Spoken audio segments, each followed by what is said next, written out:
သာသနာတက္ကရာ2549ခုနှစ်မြန်မာဩဟာကောဇာတက္ကရာ1365ခုနှစ်တပေါင်းလဇန်14ရက်4ရက်3လ2004ခုနှစ်ကျမ်းသာပရိနိရဲ့ညချမ်းကာလရန်ကုန်တိုင်းကောညံကုန်းမြို့နယ်ကြခကုန်းကြီးကြီးရွာလေပြည်လုံးအေးစေတော်မြတ်ကြီး42ကြိမ်မြောက်ဗုဒ္ဓပုသနိယပွဲတော်ဓမ္မပုသနိယပွဲတော်နဲ့သံဃပုသနိယပွဲတော်ကြီးဖြင့်အထိမ်းအမှတ်ဖြစ်ဂောပကအဖွဲ့မှသဒ္ဒနာအကျိုးဆောင်ပုဂ္ဂိုလ်ကြီးများ၎င်းတို့ဥသိမ်းဦးနဲ့ဒေါ်စန်းမော်တို့ဒေါ်စန်းယုမော်တို့မိသားစုနဲ့ကြခကုန်းကြီးရွာသူရွာသားများအားနိနာဝန်းကျင်ကြီးရွာများမှသူတော်စင်သူတော်ကောင်းများပေါင်းစုကြည်မှုကျင်းပအပ်သည့်4နှစ်မြောက်ဓမ္မသဘင်တော်မြတ်၌ယရနာမြတ်3ပါးနှင့်ဩပိစေဆရာနေတယီကဆရာပရိယပฏิပတ်ဆရာအရှင်မြတ်တို့၏ကျေးဇူးတော်ဂုဏ်တော်အနန္တကိုဥထိတ်ထားလျက်ဟောကြားအပ်သောအင်္ဂုတ္တရပါဠိတော်တိကနိဗ္ဗာမာလဝဲမှအစ္စယသုတ်တံအာယောနိသောသုတ်တံနှင့်လက္ခဏသုတ်တံကြီးတို့ကိုအခြေခံမန္တန်ပြုအမဟာကံကိုယ်တည်းထမ်းလျက်ဓမ္မပတ္တအာထကထာမအတုလဥပတကဝတ္ထုသာဏထေဝတ္ထုကိုကုတ္တမိတ္တဝတ္ထု၎င်းသောဇာတကအတ္တကထာမအာဂိတိဇတ်တော်တတ္တိကုံမဇတ်တော်ကြီးနှင့်တတိဝဟနဇတ်တော်ကြီးတို့မှကောင်းလုံးချက်များယနေ့ခေတ်၌ကြုံတွေ့နေကြရသောဖြစ်ရအတွေ့အကြုံတို့ကိုနိုင်ရှင်ချိန်တို့ကစီစဉ်ဟောကြားအပ်သောလူမိုက်နဲ့လူလိမ္မာတရားဒေသနာဒီကနေ့ညလူမိုက်နဲ့လူလိမ္မာတရားတော်ကြီးနာယူမှတ်သားကြည့်ရအောင်မှာဒီတရားတော်ကြီးထဲမှာအခါမောင်3ခန်းပါဝင်ပြီးတော့လာပါလိမ့်မယ်အခန်း1မှာဆိုရင်လူမိုက်လူလိမ္မာတို့ရဲ့လုပ်ငန်းစဉ်ကြီး20အဲ့တော့အခန်း2မှာတော့လူမိုက်နဲ့လူလိမ္မာတို့ရဲ့အပြန်လာလုပ်ငန်းစဉ်ကူးပြောင်းနေကြပုံများနဲ့နောက်ဆုံးဖြစ်တဲ့အခန်း3မှာတော့လူမိုက်နဲ့လိမ္မာတို့ရဲ့သွားရဘဝလိုင်းခွဲကြီးများဆိုပြီးတော့အခန်းပေါင်း3ခန်းပါဝင်ပြီးတော့လာပါလိမ့်မယ်။ကိုင်းအခန်း1စကြဆိုရဒီဟိဘိက္ခွေဓမ္မိသမနာကတောဘာလောတိဝရိတဘောကတမဟိတိဣစယတောနပတ္တိဣစယတောဒိတဝယထာဓမ္မနပတိကရောတိပရတ္တခောပါဏဣစယဒေတင်တတ္တယထာဓမ္မနပရိကနာတိဣမေဟိယောဘိက္ခွေတိဓမ္မိသမနာကတောဘာလောတိဝရိတဘောဘေဝေပိတ္တလေးပါးခြေသားခြေသမိအပေါင်းတို့တိဓမ္မိသမနာကတောဤတရားသဘာဝနဲ့ပြည့်စုံတဲ့ပုဂ္ဂိုလ်မျိုးကိုဘာလောတိလူမတ်ဟူ၍ဝရိတဘောတိယပါဘေကိုဤကတမိတ်တိအဲ့3ပါးတွေကဘာတွေလဲဆိုရင်ဧစယမိရဲ့အပြစ်ကိုဧစယတော်အပြစ်ဟူ၍နပတ္တိမတိတမမြင်တပါဘေဧစယမိရဲ့မိုက်ပြစ်တွေကိုဧစယတော်အပြစ်ဟူ၍ဒိဋ္ဌဝါတယောက်တယောက်ကထောက်ပြလို့နားလဲသိရှိသွားတော်လည်းပဲယထာဓမ္မံပြစ်ဒဏ်ထမ်းဆောင်ခြင်းအပြစ်ကိုဝန်ချတောင်းမှခြင်းကိုနှပရိကနာတိပြုလေမရှိပါပဲဧစယမိရဲ့အပြစ်ကိုဒေသနတ္တဝန်ခံပြီးတော့ပြောကြားတဲ့ပရတ္တသူတစ်ပါးလည်းပဲ Yatha Damantyanila Leoswa Nabragnadi Lakaji Dikanle Masibabe Idi Bagoa Bona Chapa the Campaya Shanti Sakaruna Shidwa Pinya Apya Hajada Magava Vedadi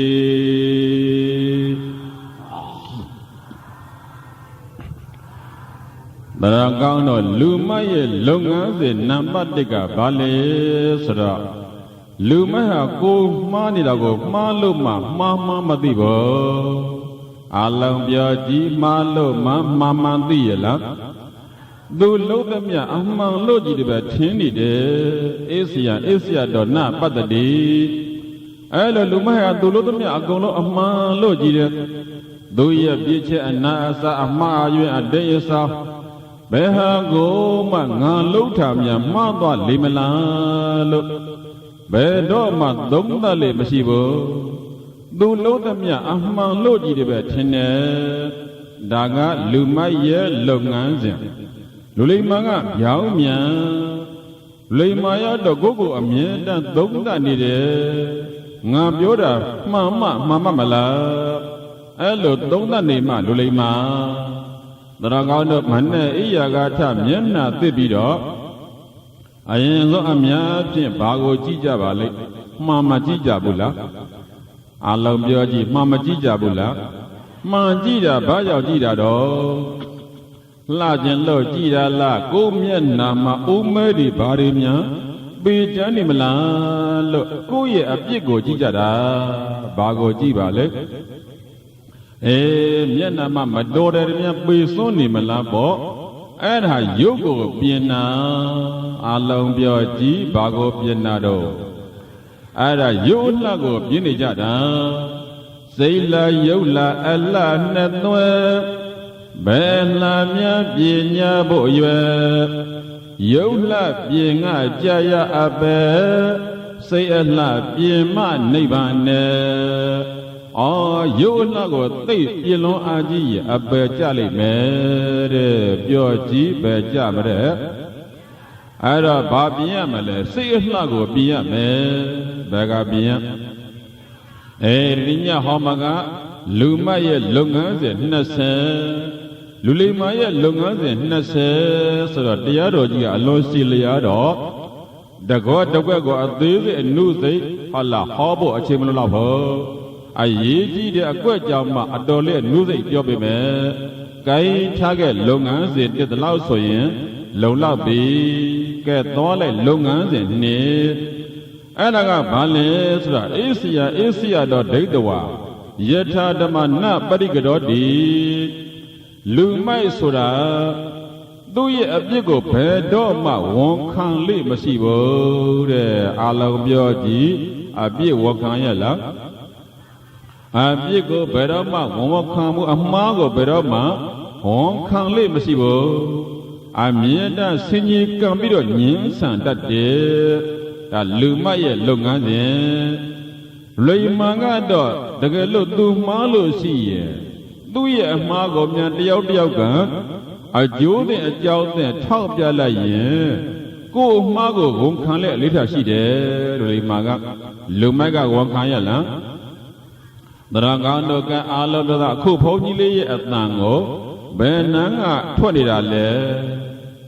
ke pyo be nan ga atang thwat do sang mok ga atang thwat nida ba ai da ma thi bu la be nan ga atang thwat do sang mok ga atang thwat ni de Dragano sang mok de losri ka hon ni ga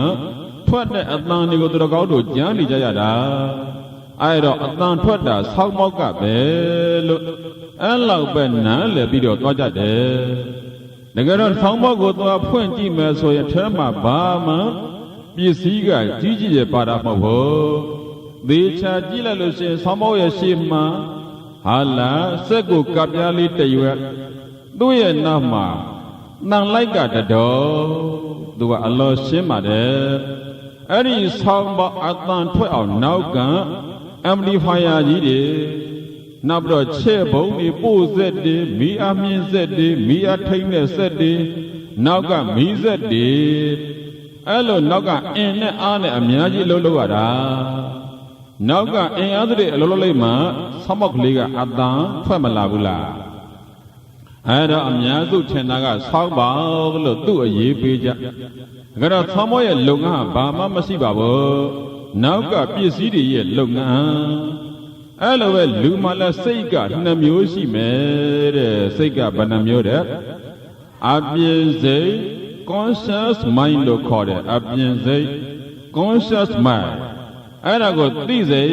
လို့စိတ်ပညာရှင်များကပြောကြတယ်အပြင်စိတ်နောက်ပြီးတော့အတွင်းစိတ်တဲ့ unconscious mind အဲ့ဒီအတွင်းစိတ်ကိုမသိစိတ်လို့ဒီလိုဟာလာဘာသာပြန်ထားတယ်ပေါ့အဲ့တော့လူအများစုသိတာကအပြင်စိတ်ကိုပဲသိကြတယ်အခုစကားပြောနေတယ်သွားနေတယ်လာနေတယ်ဒွေးနေတယ်ခေါ်နေတယ်အဲ့ဒါအပြင်စိတ်ကလှုပ်တာတွေကိုလူတွေကသူ့ကိုအဓိကအောင်းမဲ့ကြတယ်ဒါကြတော့အဲ့ဒီအပြင်စိတ်အလုံးလုံးဖို့အတွက်ဟာလာအတွင်းစိတ်ကကြိုးကိုင်းနေတာဘယ်စိတ်ကကြိုးကိုင်းလဲအလောင်းရှိအောင်ဘယ်စိတ်ကကြိုးကိုင်းတော့အတွင်းစိတ်ကကြိုးကိုင်းပြီးတော့နေတာအခုနကဆောင်းမအတန်ထွက်အောင်နောက်ကပစ္စည်းတွေအများကြီးကအလုံးလုံးနေရတယ်လို့ပဲတကယ်တော့လုံငန်းလို့တာအတွင်းစိတ်ကလုံနေတာအဲ့ဒါအပြင်စိတ်ကတကယ်လို့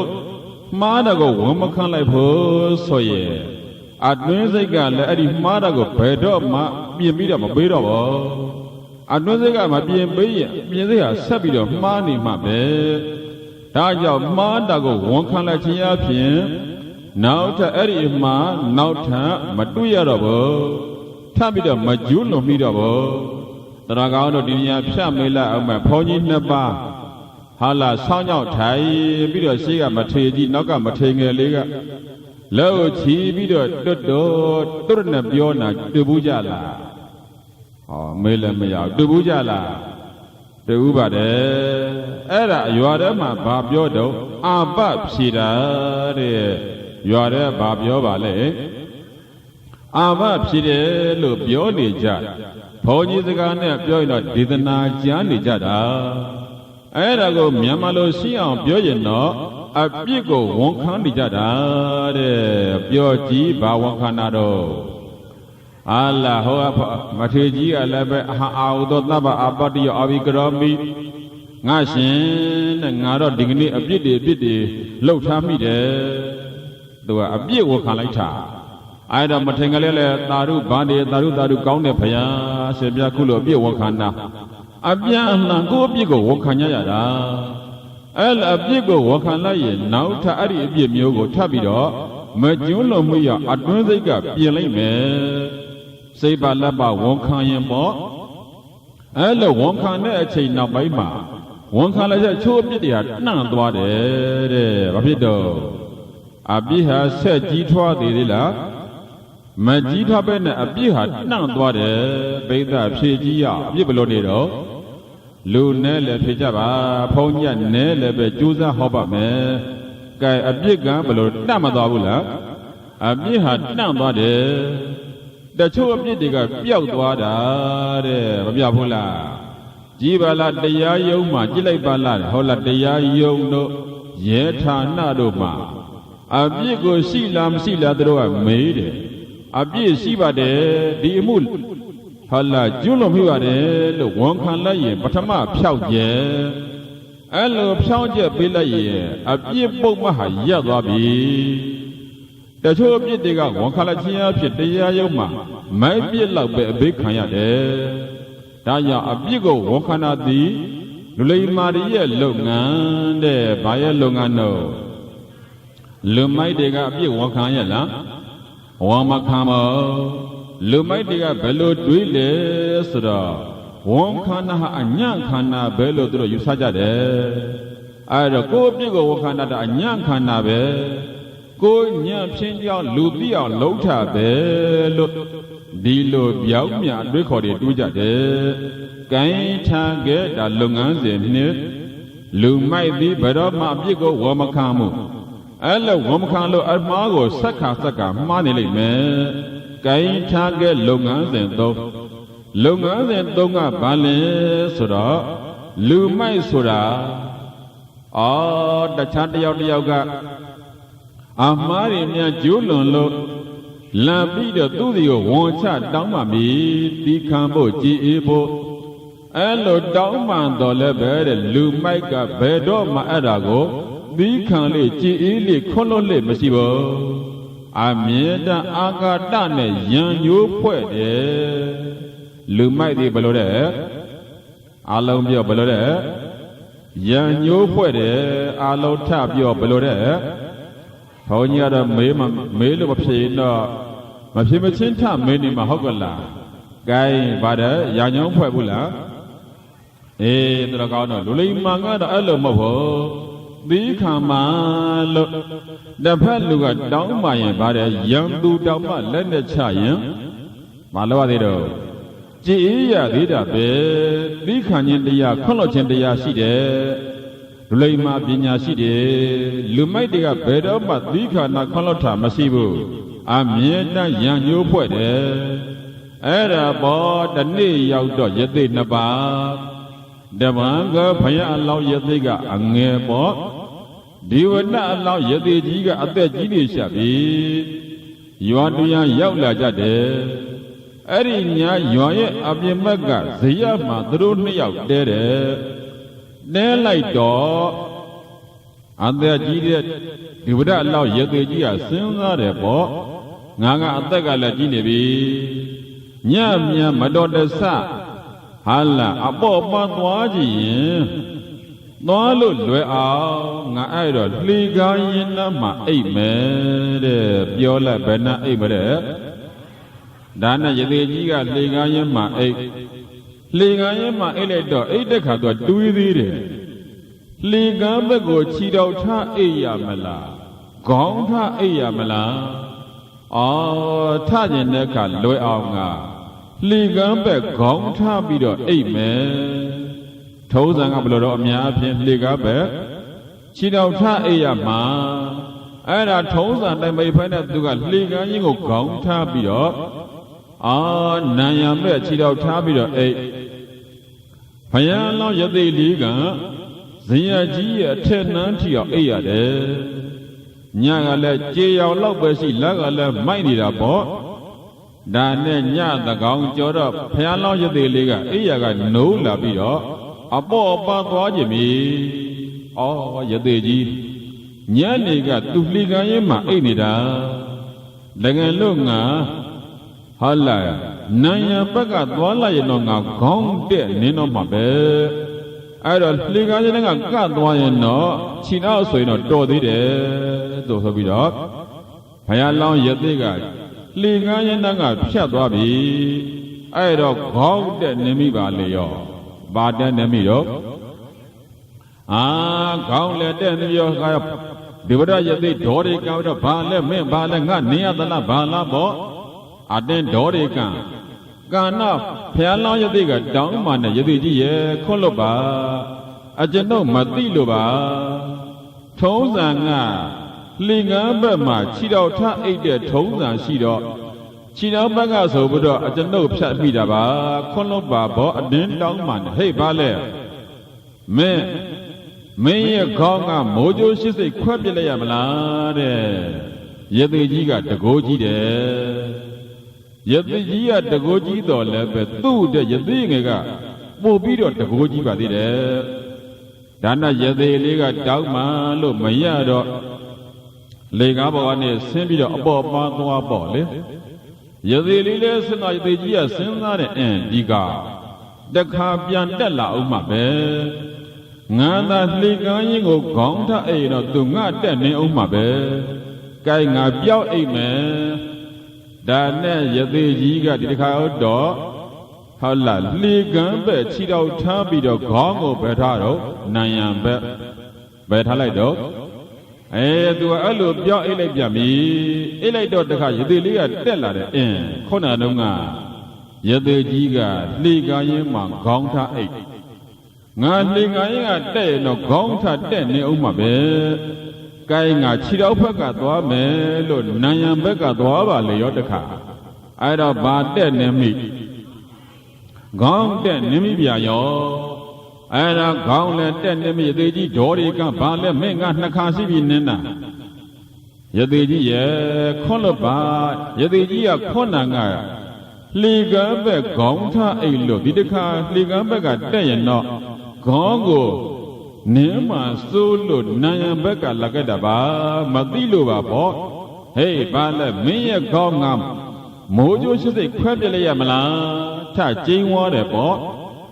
Ade le jingwa la yo phaya law yade ka ama po pi do tago ji da. Ah yade ji ya nga ko jing san ni de. Nga ye gong mojo ne piet me so do takae tang ka badu mojo man le lo yade ka le ya tu ye tago ne ji lai do yade ji ye gong mojo khwe ma badu gong ne dan ne bhe chain ma yade ji ye gong mojo piet me le so do man ne ne thwe ye yade ji ye gong mojo thi lai me kai kan ka yade ji ye gong mojo ma thi aw nga ne ko ta lai me de ba ko ta do la yade le ye tago ne ne ko ta lai do ma ne mo lin thei la alang pyo ma ne mo lin thei la mo ma lin do ba ma ne tara kaung do mat tha na tu ro kaung so da tu do ma ko kaung na tu ro kaung a sit mhok thei bo tu ma do be ne ko kaung nai ma tu ro kaung a sit dan ne yade le ya tu ro kaung so do yade ji ye kaung mojo ma thi ba si ne ma tha no tu ro kaung so da so ya ba so ye aku amwe dai ne nan tha dong ne a jaw do samba do karamat do ye mwe do lo nan tha dong de ko mi ne sho ji ma lo tama sai ne bo adi nan tha dong ma tu ko mi shu de yang tu ko tu pya bwa ma yaw ma chi amwe na pe tha ke de ba na pe ke do lo be tu ro kaung so daလူလိမ္မာဆိုတာကိုယ့်ရဲ့ရန်သူကိုပြန်ပြီးတော့ဂလန်နာအခြေတာမရှိဘူးကိုယ့်ရန်သူရဲ့အာဏာကိုကာကွယ်ပြီးတော့ကောင်းကျိုးပဲဆောင်ရွက်တယ်ဒါသူတော်ကောင်းရဲ့စိတ်ဓာတ်ဘာရဲ့စိတ်ဓာတ်လူလိမ္မာရဲ့စိတ်ဓာတ်ပေါ့ဒါနဲ့ဘုရားတော်ရဲ့သိလေးကနေကိုမထွက်အောင်နှားလိုက်တော့လူတွေကလည်းနာရီတော့ဘောဓိဟန်တူပါပြီကြည့်ရတာဟာဘယ်လိုလဲကွာ9နာရီ10နာရီရှိနေပြီဟာလာကောင်းကင်မှာမိုးတိတ်လည်းမရှိဘဲနဲ့နေမထွက်ပါပဲလားဒါနဲ့ရွာသားတွေတိုင်ပင်ပြီးတော့ဟာညန်းနေကတော့ရသေးနှစ်ပါးရွာတဲ့ဘက်ကဇင်အမှအိတ်တာတို့မြင်တယ်ရသေးဆိုတာတကိုးကြီးတယ်တို့အကျိုးကြောင့်သိအောင်ရသေးနှစ်ပါးထံသွားကြဆိုရဲ့လို့ရွာသားတချို့အဲ့ဒီမှာရောက်သွားကြရောက်တော့မေးပြီမေးတော့ဘုရားလောကပြောတယ်ပေါ့ဒီလိုပဲမနဲ့မိုးလင်းရင်ရသေးကြီးရဲ့ခေါင်းမိုးကြိုးပြစ်မှစိုးလို့အကျွန်ုပ်နေကိုထွက်လို့မရအောင်တားထားတာဆိုတော့အရှင်ဘုရားတို့နှစ်ပါးမတက်တာနဲ့လောကကြီးဘုရားနေထွက်လို့မရတော့ဘူးလားဒီလိုလောက်ပါဘုရားရသေးကြီးလဲမိုးကြိုးမထိရအောင်အရှင်ဘုရားလည်းပဲတပည့်တော်လည်းပဲနေထွက်ပြီးတော့အလုံးလို့ရအောင်နီလန်းကောင်းမရှိဘူးလားဘုရားလို့မေးလိုက်တော့မှယသိလေးကဒီလိုတော့ရှိတယ်အဲ့ဒီယသိကြီးကိုမြစ်ထဲကိုငုံနေစေရမယ်ချောင်းနဲ့မြစ်ထဲရေထဲငုံနေပေါ့အဲ့လိုငုံနေပြီးတော့မှအပေါ်ကနေကြောက်ဖြာကြီးကိုတက္ကະတို့ကကြိုက်ထားကြအကျွန်ုပ်ကနေကိုလွတ်မယ်နေလဲထွက်လာကြရောမိုးကြိုးပြစ်လိုက်မယ်ပြစ်လိုက်တဲ့အခါမှာကြောက်ဖြာကြီးကိုမိုးကြိုးမှန်လိုက်မယ်ရသေးကြီးကရေထဲကိုငုတ်ပြေးရမယ်လို့အဲ့ဒီအတိုင်းဘုရားလောင်းကစီမံပြီးတော့ပြလိုက်တာရသေးကြီးလည်းမိုးကြိုးရံကလွတ်ခဲ့ပြီဒီနေရာဘုန်းကြီးတို့ပြောနေတာဘာလဲဆိုတော့လူမတ်ဆိုတာဘလောက်ပဲတောင်းမှသီးခံခေါ်လိုက်ရလားအာလံပြောသီးခံခေါ်လိုက်ရလားကြည်ýတာမရှိဘူးလိမ္မာပညာရှိတွေကတစ်ဖက်လူကတောင်းမှရင်သီးခံခွင့်လို့လည်းရှိတယ်။ကိုင်းဒါလုပ်ငန်းစဉ်သုံးခြားငယ်သွားလိုက်လုပ်ငန်းစဉ်လေ Ari lega balasura lumai sura abye masi abye shadat de alambio lai ba shadat ba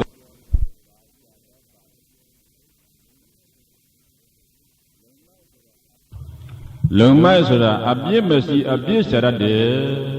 hala dugan hala lutya dula ye kye shou chabo amyera ji de aso myen dama ba myen dama le agaung myen la aso myen la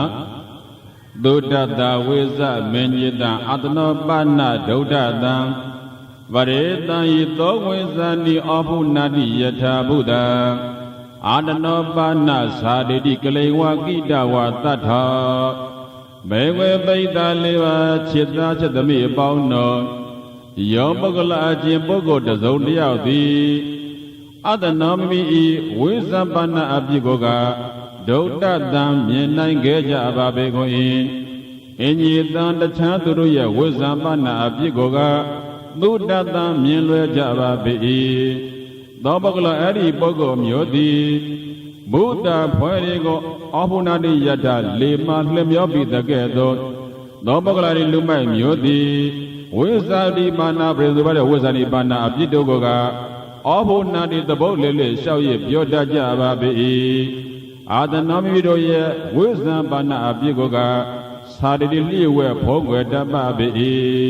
Idi Bagoga, Bogna Chauba, the Campaya Sindi, Sagaruna, Silva Pena Abhin, Jadam Gava Vedadi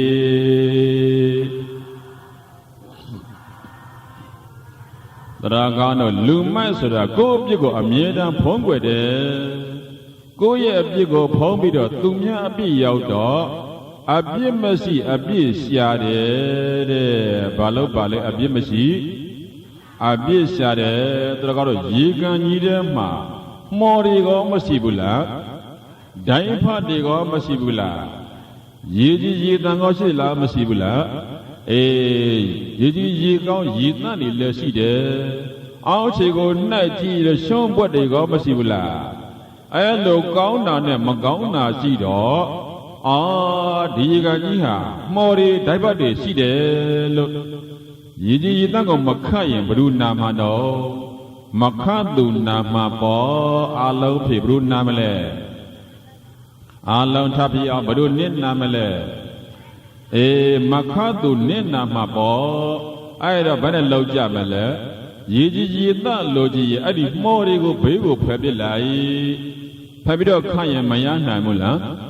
Yan Naimade, Elo about Ludiago Laji, Beduma Chopikin Lo, Sine Bamala. Badu Pipi, Anajet or Chitata Be. Ida go up Gaune Bega, Le Bauya Mere, Bioji Lai Bega Leba. Magauna Bega, Baune Bo, Gaune Bega, Le Bauya Me. Ero Yoana Sideva, Dumia Mia Chido, Mine, Kumia Chido, Mamimo Soda, Dan Lumaka, Abibe, Shao Shani, Jile Bala, Payashidanga, Abdullah Upatagaji, Soda. Then you are dead to Bagayadida Be Pony de let Duneto Yamata Buddha Ma Allah jump on the Kayasia, let jump on Shade. Now, do my Biosa the Gaga thing, Masido, the near Hill Lagot and Agendo. Though Pony Young one, Diana, so be the Ayenzo. Allah, I see you would not tango to a day, Yan Naji. I see you Yan Naji at the gun, your thing, Nede. The body, they say, nearly she there. And I thought to announce a bridge at a simple Yahoba. I see you Yan Naji at the eat. The young holy Masibu. And I thought on Nabunasan Loja dog. The Gajidu at the Najanago. Get come on Nija, below Holly dog. Don't come with your pian la Jesus, the pony. Dogada to go Sony Bari Lamia, thing and the Jauni. The young Homa Suda, do really holiday, come on Nija. A dog, don't much at a good. Ari Pojian, Najila Dukaya Pitagada. Dan Aga Doga Matiji Tango Dwabi, Pinya Sini, 阿信大力不得的，阿里多来的信不要这样好怎么不要？人家你把那件东标不推荐个，那边的别的嘛的那件呐，哎高明那边的，所以的，比起家那信不要比，嘛推荐个，老年家的嘛推荐说了。啊，讲呀的苗苗，这是哪国的苗苗呢？我妈的说呢，我是他好的，哎，那好的都来南塘边了啊，小那边后汉标底下标的，哦，啊，别点落叶了，完了哈，但呢，闹的，啊，先安那谈要到这边，要的啊，先安那没听面说那个，这样好也白了嘛，从啊不要好的不是不？哦，那里多来的，那多来，比如，所以咱们呢嘛压力是的，哎呀，多那着后面个克里马里呢，地面个有家里呢，好了，米巴那把个谁在家里？哎呀，多的我不如骗你家的，该闹你嘛好家做业，也他个啊，几三，娘嘛来么地嘛，娘不来么地，别他个家米，地沟罗的收差呗。都也不得要有白哈嘛，阿比么路好的路也啦。哎，那呢，朋友谈多小表米，伢啥朋友？啊，身边的比的呀，好了也多的个个多些的个个些，几路朋友说了，朋友个阿多啦的没哈哩，俺朋友嘞没个也差别，朋友个路不一啦。原来嘛来白做嘛都不在这要到那讲那么细了。